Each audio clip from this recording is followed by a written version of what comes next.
Hey squad, it's Brandon from the Bantu Sun. Thanks for joining us today. So today I just want to talk about some things that are floating around in my head that I just thought I'd call out. Remember, I'm not a scholar, just an enthusiast, but I do try to get the facts right as much as possible. So if I don't get everything exactly right, get off me. So one of the things that are on my mind is that the Caucasus region. So technically, it's the South Caucasus, but a lot of people refer to it as the Caucasus region. And in this area is going to be the southern mountainous region of southern Russia. And it's going to be east of Turkey, primarily composed of Germany, Azerbaijan, and Armenia. So the reason why this area is interesting to me is because there are a lot of moves that are going on right now, and it's not really talked about a lot because these are relatively small countries, but they have massive geopolitical ramifications. Uh, what's been recently happening is Azerbaijan is trying to reclaim land in an area called the Nagorno-Karabakh area of Armenia. So this area is going to be in southern Armenia, and what you're realizing is that I think they have a complicit go ahead from Turkey, and Turkey is allied with the West. So you have Azerbaijan, which is a Turkic state, trying to peel off land from Armenia. In Armenia, I believe, is the original or the first Christian country. So their Western leanings or their connection with the West has been there historically and culturally.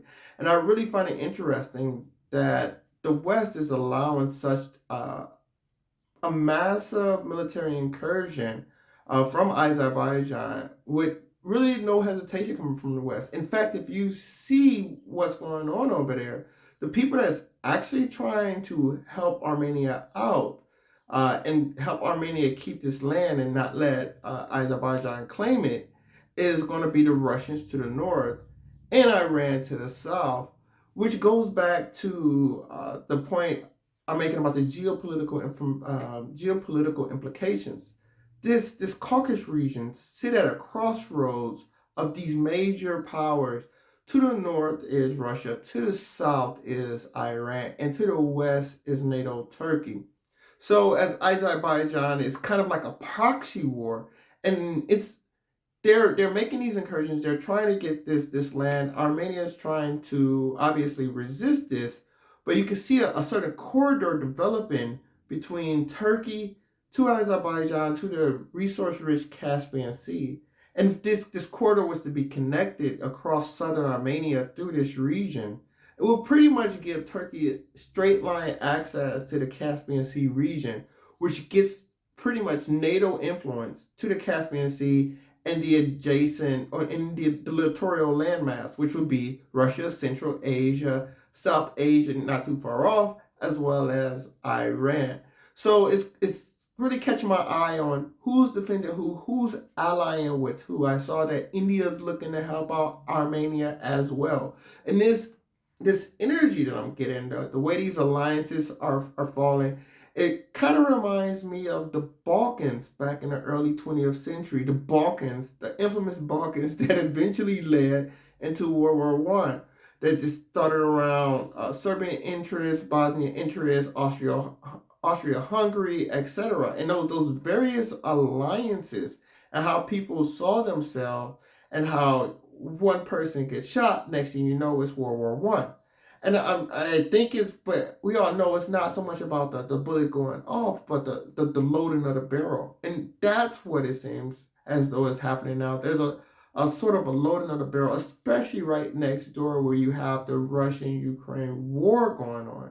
So I don't know if this is going to expand out or could it just be in addition to it. It seems that since America has pulled out of Afghanistan, there has been a full-on focus around this Black Sea region of the world.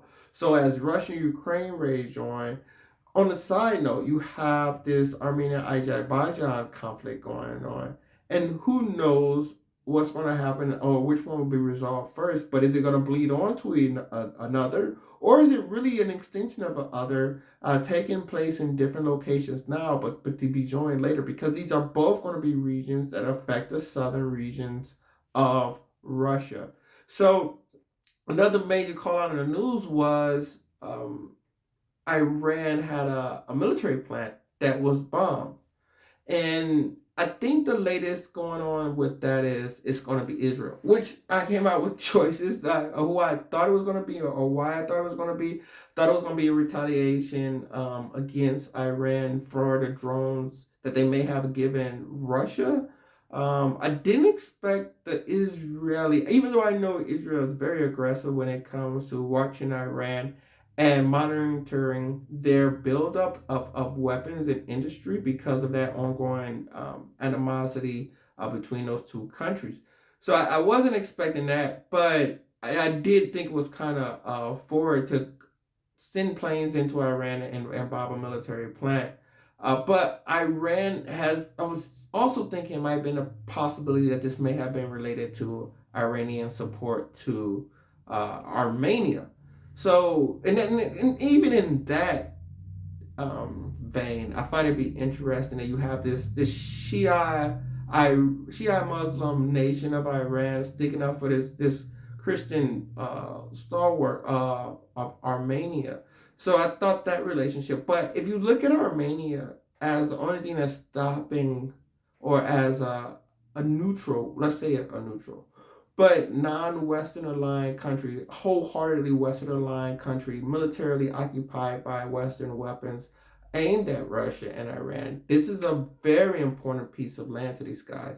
Because who knows how far Azerbaijan, and who knows, Azerbaijan could be on the outs, and Turkey could be going rogue with this and supporting Azerbaijan claims in Turkey's own interest against Western interests.